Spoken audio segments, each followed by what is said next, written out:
Hello दोस्तों, कैसे हो आप सब। स्वागत है आप लोगों को मेरे एक नए चैनल में।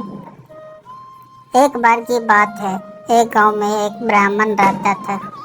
वह सुबह उठता, नहाता, पूजा करता, खाना खाता और फिर सो जाता था।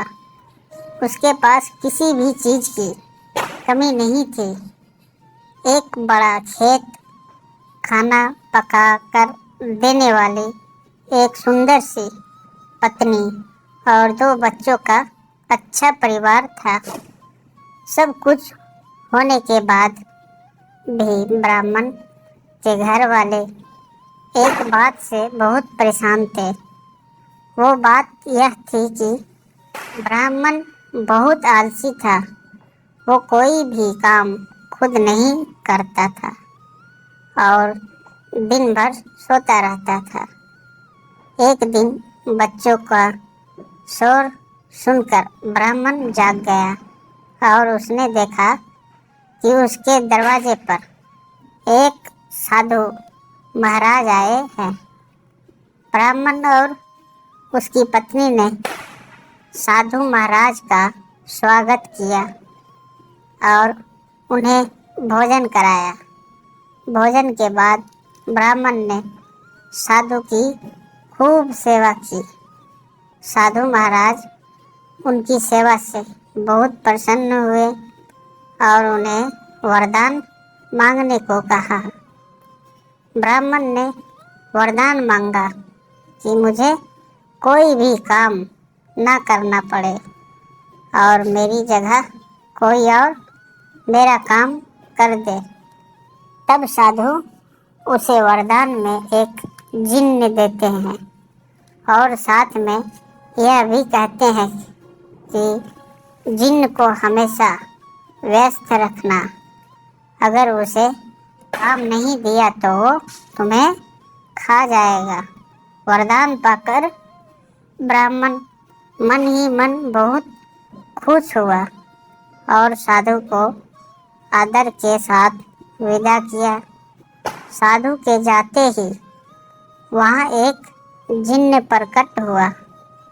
पहले तो ब्राह्मण उसे देखकर डर जाता है, लेकिन जैसे ही वो ब्राह्मण के से काम मांगता है तब ब्राह्मण का डर दूर हो जाता है और वो उसे पहला काम खेत जोतने का देता है। जिन्न वहाँ से गायब हो जाता है और ब्राह्मण की खुशी का ठिकाना नहीं रहता। कुछ ही देर में जिन्न फिर आ जाता है और बोलता है कि खेत जोत दिया, दूसरा काम दीजिए। ब्राह्मण सोचता है कि इतना बड़ा खेत इसने इतनी जल्दी कैसे जोत दिया। ब्राह्मण इतना सोच ही रहा था कि जिन्न बोलता है कि जल्दी मुझे काम बताओ, नहीं तो मैं आपको खा जाऊंगा। ब्राह्मण डर जाता है और बोलता है कि जाकर खेतों में सिंचाई करो। जिन्न फिर वहाँ से गायब हो जाता है और थोड़ी ही देर में फिर आ जाता है। जिन्न आकर बोलता है कि खेतों की सिंचाई हो गई, अब अगला काम बताइए।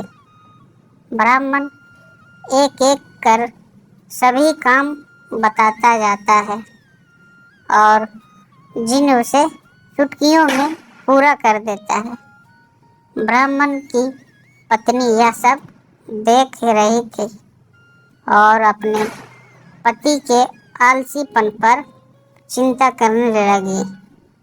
शाम होने के पहले ही जिन्न सभी काम कर देता था। सब काम करने के बाद जिन्न ब्राह्मण के पास आ जाता और बोलता कि अगला काम बताइए, नहीं तो मैं आपको खा जाऊंगा। अब ब्राह्मण के पास कोई भी काम नहीं बचा। जो उसे करने के लिए कह सके। उसे चिंता होने लगी है और वह बहुत डर जाता है। जब ब्राह्मण की पत्नी अपने पति को डरा हुआ देखती है तो अपने पति को इस संकट से निकालने के बारे में सोचने लगती है। वह ब्राह्मण से बोलती है कि स्वामी, अगर आप मुझे वचन देंगे कि आप कभी आलस नहीं करेंगे और अपने सभी काम खुद करेंगे तो मैं इस जिन को काम दे सकती। इस पर ब्राह्मण सोचता है कि पता नहीं यह क्या काम देगी। अपनी जान बचाने के लिए ब्राह्मण अपनी पत्नी को वचन दे देता है। इसके बाद ब्राह्मण की पत्नी जिन से बोलती है कि हमारे यहाँ एक कुत्ता है, तुम जाकर उसकी पूंछ पूरी सीधी कर दो। यह रहा, उसकी पूंछ एकदम सीधी होनी चाहिए। जिन बोलता है कि अभी यह काम कर देता हूँ। यह बोलकर वह वहाँ से चला जाता है। लाख कोशिश के बाद भी वह कुत्ते की पूंछ सीधी नहीं कर पाता और हार मान लेता है। हार कर जिन ब्राह्मण के यहाँ से चला जाता है।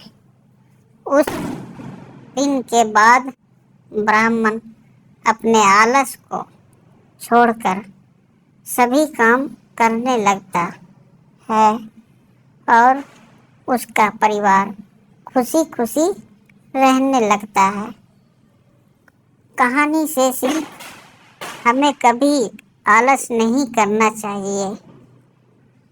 आलस करने से हम मुसीबत में फंस सकते हैं। इसलिए हमें आलस छोड़कर अपना काम खुद ही करना चाहिए।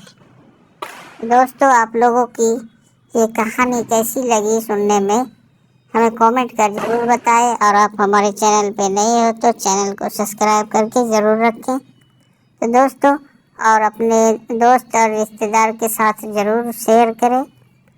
और दोस्तों, आप लोग एक मोटिवेशन से हमारे